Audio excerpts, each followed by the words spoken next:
Tengan muy buenos días a todos los que nos siguen por Camina Sur alrededor del mundo. En esta oportunidad vamos a escuchar pasajes del análisis que realiza Juan Ramón Quintana, donde se hace un análisis a las elecciones generales próximamente que se va a llevar a cabo en Brasil. El 2 de octubre serán las elecciones y se presenta como favorito Lula da Silva frente al presidente actual, el ultraderechista Jair Bolsonaro. Hoy, la verdad que la situación que se presenta en Brasil es muy compleja. Hoy, el libreto planteado, este es un libreto planteado en Bolivia, el manual planteado para el golpe de Estado en Bolivia en el 2019, hoy se está utilizando ese mismo manual. No lo han sacado ni copia, sino el mismo manual, hoy Bolsonaro lo está aplicando en Brasil. Hoy ya lo ha venido diciendo en reiterar, y eso que Bolsonaro está en la presidencia, por si en caso, él que maneja todas las instituciones del Estado, viene ya hace varios meses diciendo, va a haber en Brasil, habrá fraude, habrá fraude. Lo dice el mismo presidente.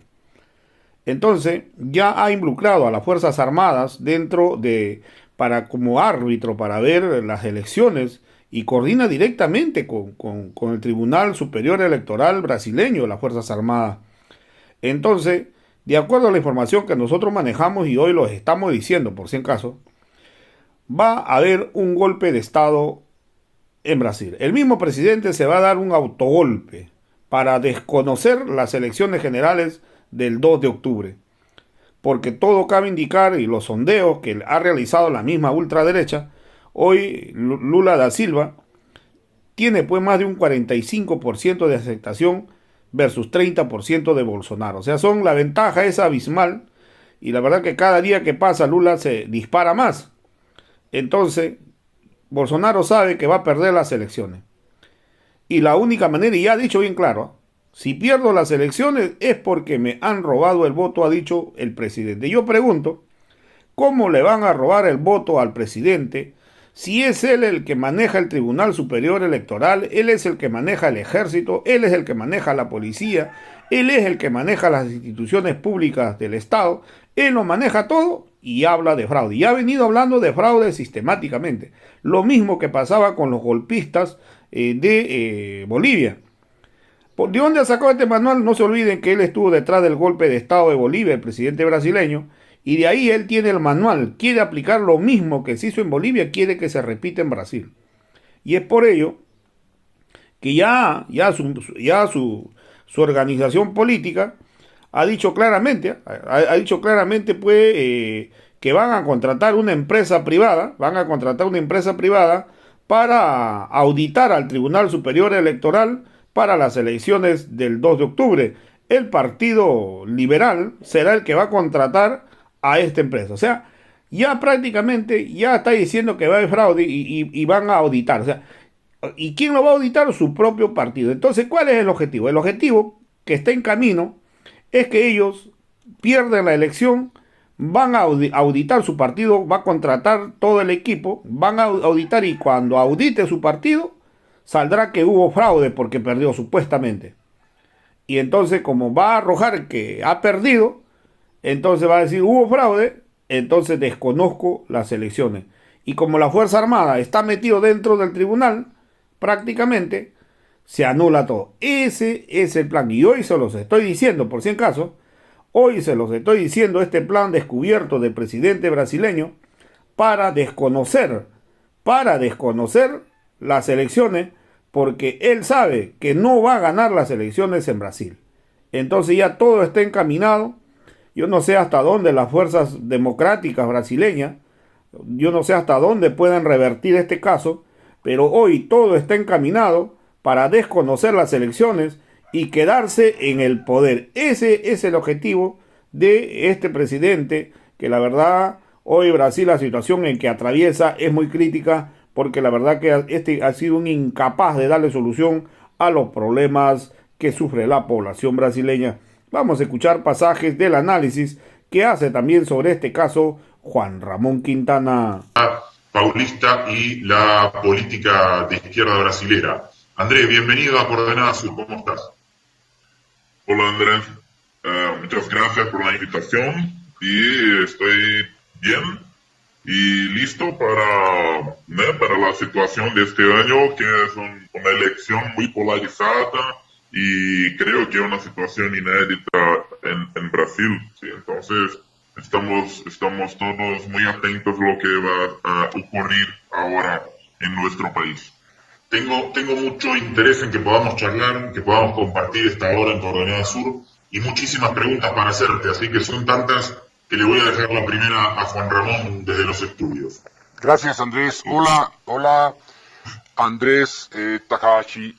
Un placer saludarte desde la ciudad de La Paz. Y escuchando el discurso de Bolsonaro, tengo la impresión que es el mismo discurso que pronunció George Bush después del ataque a las Torres Gemelas en septiembre del año 2021. Y él decía que Estados Unidos se enfrentaba al eje del mal, identificando aquellos países que se habían convertido en una amenaza potencial a los Estados Unidos y que tenían, por supuesto, una base terrorista. Ese discurso del eje del mal, que contrasta, que es un discurso binario, es un discurso básicamente de guerra entre el bien y el mal, o estás conmigo o estás contra mí, da la impresión que ha permeado la sociedad brasilera, pero además como impulsada, flanqueada por una fuerte influencia de las iglesias brasileras, particularmente en la iglesia pentecostal. Entonces, estamos acá enfrentados en un escenario electoral que tiene por un lado un flanco militarista, ¿no?, de guerra, y por otro lado un flanco religioso.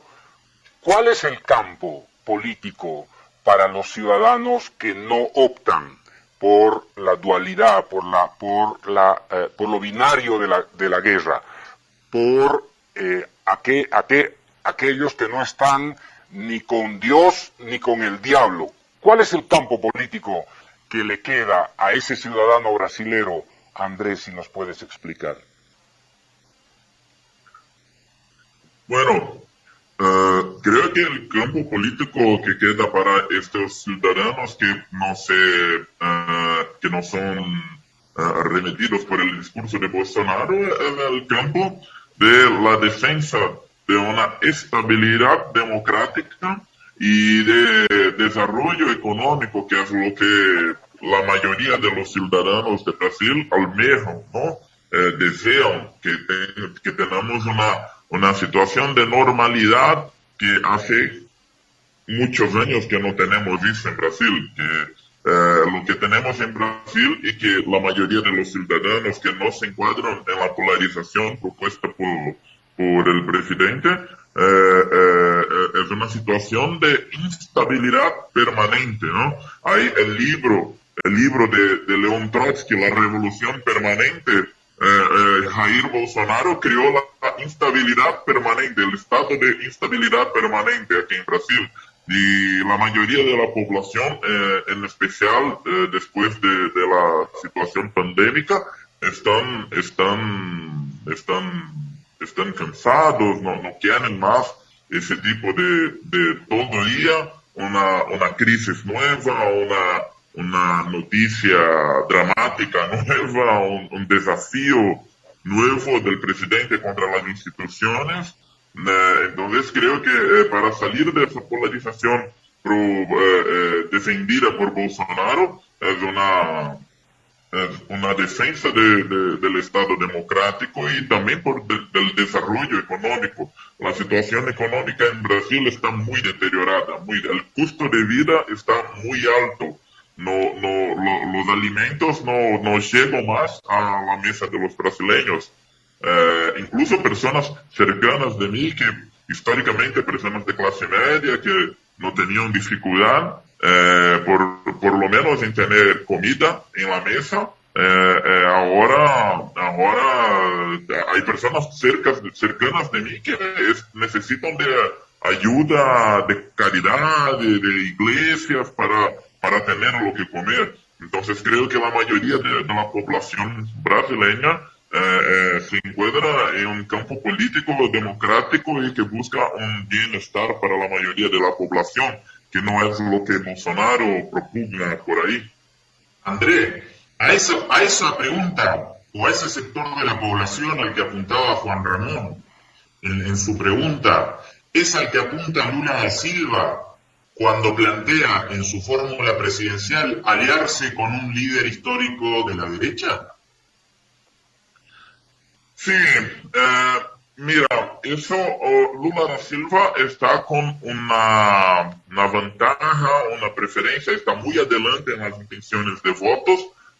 Incluso tiene preferencia de votos de personas que apoyaron el golpe de Estado de 2016, pero que la situación en Brasil está tan deteriorada, está tan horrible, que incluso ex enemigos de Lula da Silva lo van a apoyarlo, van a votar en ello, porque este campo, Lula da Silva está con estrategia de crear lo que ellos llaman de una especie de campo en defensa de la democracia, que junta tanto el Partido de los Trabajadores como sectores de su antiguo antagonista, que algunos elementos, algunos tipos del PSDB, del Partido Socialdemócrata, que antes de Bolsonaro era lo gran representante de la derecha en Brasil. ¿Sí? Después de Bolsonaro, esa polarización entre el Partido de los Trabajadores y el Partido Socialdemócrata que fue toda arrestada para un lado y Bolsonaro de otro. Entonces lo que Lula intenta hacer ahora es crear una cohesión de esa antigua polarización en un proyecto en defensa de la democracia para se contraponer a Bolsonaro y sus aliados neopentecostales y militares también, que son sectores no antidemocráticos, ¿no? Todos aquí ya entendieron, incluso los propios bolsonaristas, todos aquí ya entendieron que Bolsonaro no representa la democracia, y nada más ahora que tiene poquísimas chances de vencer las elecciones. Perfecto. André, Juan Ramón, propongo que hagamos ya mismo un corte. Me preocupa, y dejo una pregunta pendiente, después abrimos también el debate con Juan Ramón, que en Brasil pueda darse un escenario similar al que se vivió en Bolivia en 2019, con las denuncias de fraude, y al de Estados Unidos en 2020, donde Trump fue el que dijo que los demócratas le estaban haciendo fraude. Porque parece que Bolsonaro, bueno, ha declarado en numerosas oportunidades que puede haber un fraude, que hubo un fraude en las elecciones que ganó Dilma Rousseff, si no me equivoco, en 2016 o 2014, 2014, ¿no? Sí. Y bueno, me preocupa que pueda haber este tipo de escenarios en Brasil este año, porque ya sabemos las posturas radicales de Jair Bolsonaro. Estamos charlando acá en Coordenada Sur con el sociólogo André Takahashi, de Uniendo la Paz con Sao Paulo. Hacemos el primer cortecito y enseguida continuamos. Estás viendo Avia Yala Televisión, un continente de culturas. Reporte aduana. 382 lotes de mercancía de contrabando adjudicados en Oruro a través de la subasta electrónica, superando los 8,5 millones de bolivianos. Más de 343,8 millones de bolivianos en mercancía de contrabando visada por la aduana nacional. El contrabando es un delito penado por ley. Denuncia. ¿Te gusta lo viral en redes sociales? Todo esto y mucho más lo tendrás en NERS, Nativos en Redes Sociales.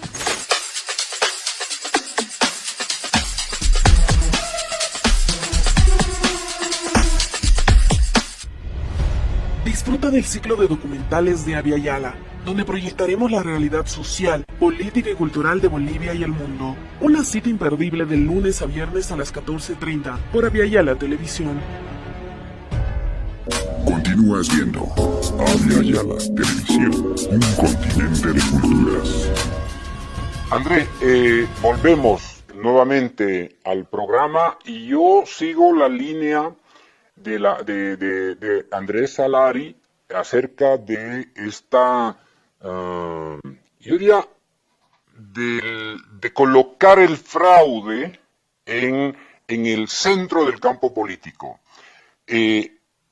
Al presidente Trump no le fue bien en las elecciones del año 2020 y argumentó que le habían hecho fraude en los Estados Unidos, en la mayor democracia occidental, en la democracia ejemplar, ¿no es cierto? El fraude parecía más un delirio de Trump. No hay que olvidar el fraude que le hicieron al presidente demócrata años atrás. Prácticamente le habían robado la democracia a otro presidente demócrata y por lo tanto había como un fenómeno latente acerca de un presunto fraude en Estados Unidos. El fraude se ha convertido en el coto de caza de las fuerzas conservadoras en América Latina y en el mundo.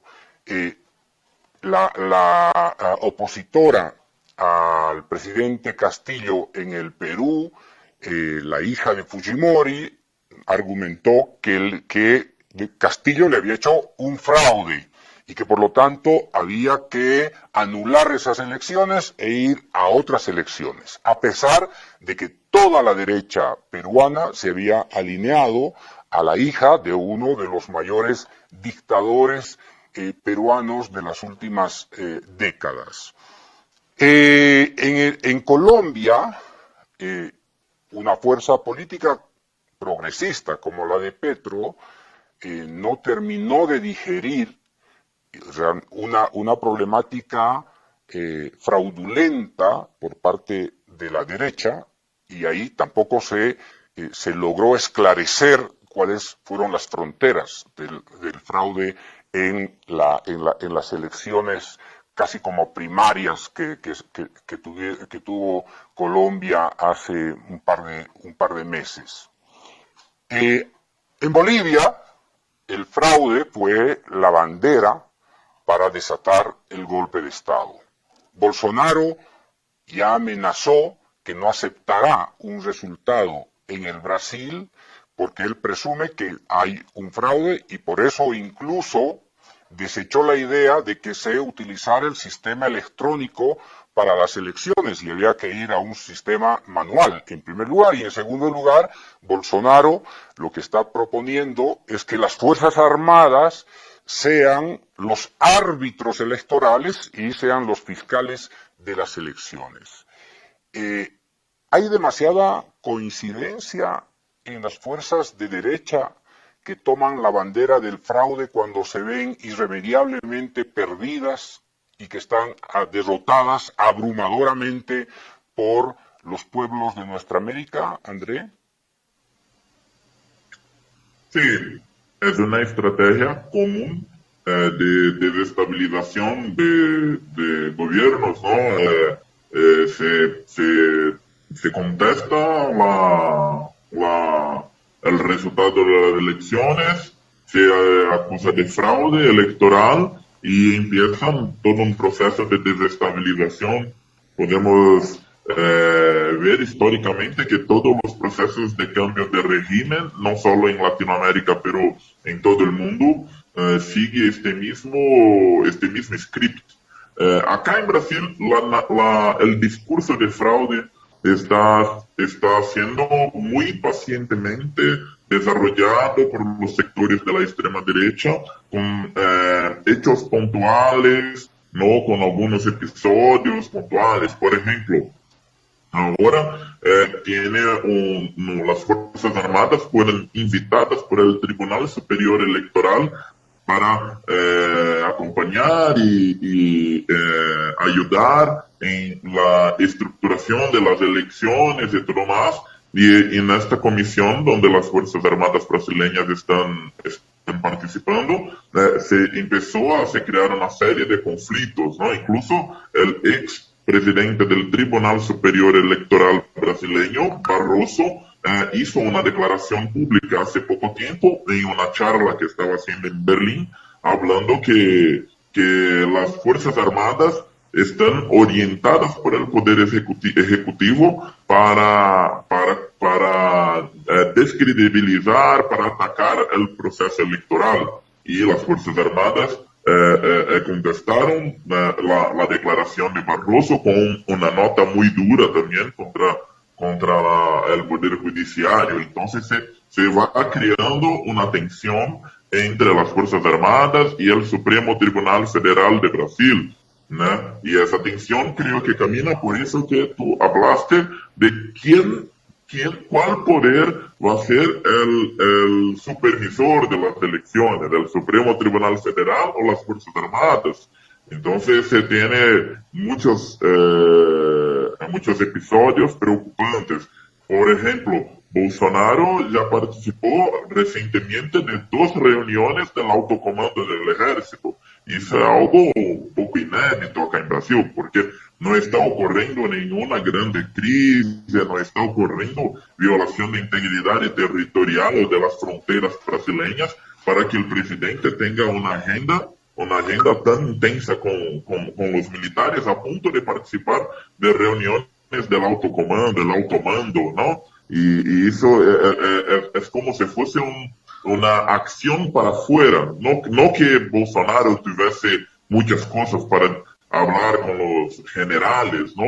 Hasta porque Bolsonaro es un tipo que no entiende nada de altos asuntos militares, de ciencia estratégica, es un tipo limitado. Entonces, ellos fue hasta la reunión del alto mando militar para finalizar para afuera, a finalizar lo que los militares están con ellos. El alto comando militar está con ellos. Es eso que es la intención de Bolsonaro en participar de las reuniones del alto mando. Y incluso algunas declaraciones muy complicadas, ¿no? Porque una de las narrativas de los bolsonaristas se creó una historia ficticia de que hay una oficina secreta donde todos los resultados electorales van a esa oficina y solo las personas dentro de la oficina secreta saben los resultados y anuncian lo vencedor. Entonces están creando una narrativa de que es necesario que tenga una bifurcación en el supuesto cabo de fibra óptica que leva el resultado de las urnas electorales para esta oficina y que también vaga para una sala donde estén fiscales militares que van a hacer una auditoría de las elecciones. Eso es una fake news, es una locura, porque no existe una oficina secreta donde se discute, es público donde se tiene todos los resultados electorales. Pero se está creando esta narrativa en los grupos de WhatsApp, de fake news bolsonaristas, de que hay la oficina secreta y que los militares necesitan tener una oficina también cerca de la oficina secreta para hacer una auditoría de las elecciones. Entonces, está se construyendo todo el escenario, todo el contexto, todas las argumentaciones, justificaciones para que, caso Bolsonaro no logre vencer las elecciones, se haga la acusación de fraude electoral. Y es muy claro que Bolsonaro no va a ganar las elecciones. No estoy hablando que va a ser unas elecciones fáciles, elecciones tranquilas. No está 100% gano. Lula no está 100% electo. Va a tener el proceso electoral en la hora decisiva de la elección. Creo que muchos sectores de derecha van a optar por Bolsonaro ainda, porque hay mucha resistencia de la burguesía brasileña al PT ainda. Por más que Lula esté creando un arco de alianzas con antiguos enemigos de derecha, ainda tienen sectores de la burguesía que prefieren un Bolsonaro que un Lula, pero todas las encuestas electorales muestran que Lula incluso tiene muchas chances de ganar en la primera vuelta, ¿no? Entonces, lo que Bolsonaro intenta hacer ahora es crear una situación donde la diferencia de votos entre ellos y Lula sea la menor posible para que en el momento de la contaje de votos se declare fraude electoral y empiece un proceso de desestabilización. Y eso es algo que todos los analistas políticos en Brasil tienen acuerdo, que este año las elecciones vamos a tener que enfrentar la acusación de fraude electoral por parte de Bolsonaro. Es una especie de tragedia anunciada. Es muy preocupante, André, porque además me gustaría que profundices un poco más sobre el papel de los militares, porque no nos tenemos que olvidar que hubo un golpe de Estado contra Dilma Rousseff en Brasil, que tuvo un carácter pseudo institucional, que fue destituida por el Congreso, pero que contó con el apoyo tras bambalinas de los militares. Y luego los militares también jugaron un papel importante para presionar a las autoridades judiciales en el 2018 para que Lula no pudiera ser candidato. Y esto le abrió las puertas de la presidencia a Bolsonaro. O sea que el papel de los militares al que Bolsonaro está acudiendo para decir, ustedes tienen que auditar este proceso electoral, es fundamental. O sea, ¿qué genera esto dentro del espectro político brasileño o cómo lo ves vos en un marco de estabilidad democrática o de una democracia muy debilitada? Porque siempre está, en definitiva, en los momentos claves aparece el poder militar para marcar cuál es la pauta de lo que sucede en la sociedad brasileña.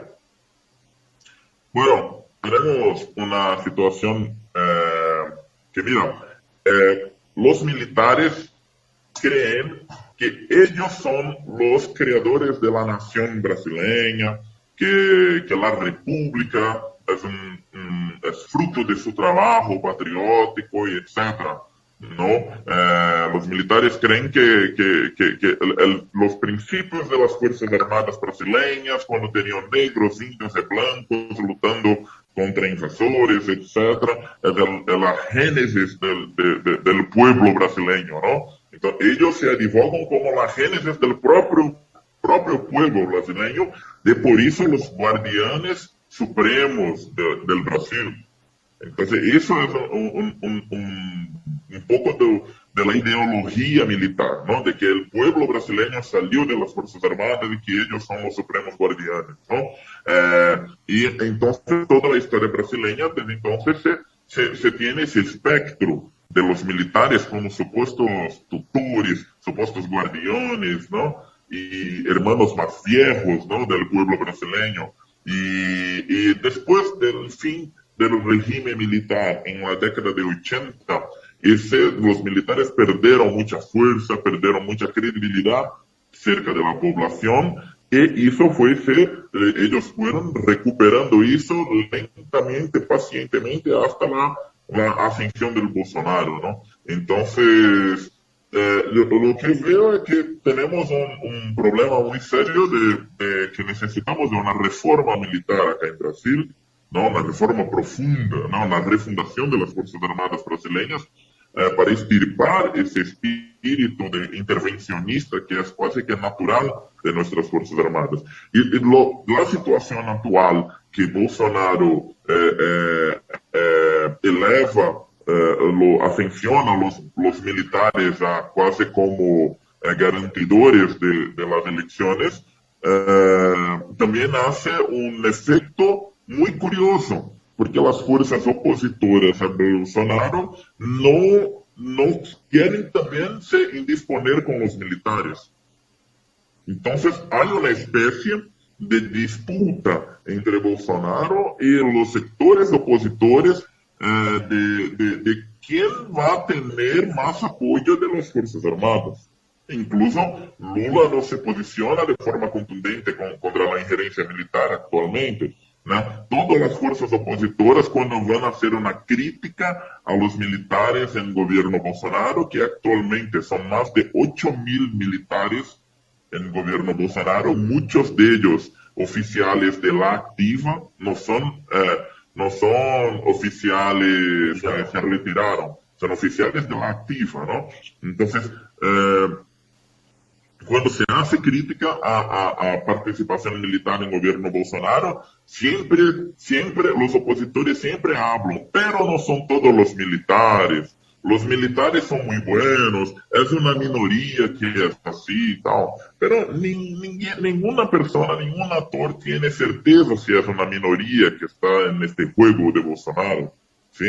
Que las personas tienen miedo, un miedo concreto de que sea la mayoría mismo que esté con ese punto, ¿no? Ahora lo que pasa es que una cosa es cierta, sea minoría, sea mayoría, Bolsonaro tiene 8.000 militares en su bolsillo, con cargos en gobierno con políticas direccionadas, con presupuesto militar altísimo, etc.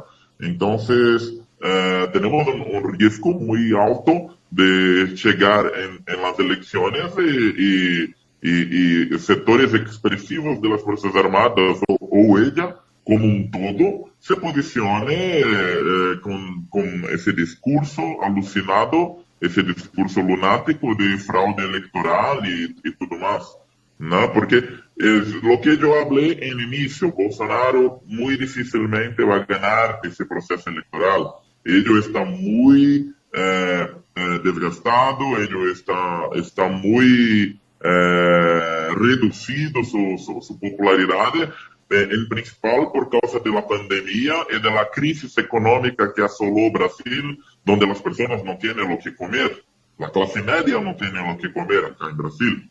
Entonces Bolsonaro está muy debilitado, ¿no?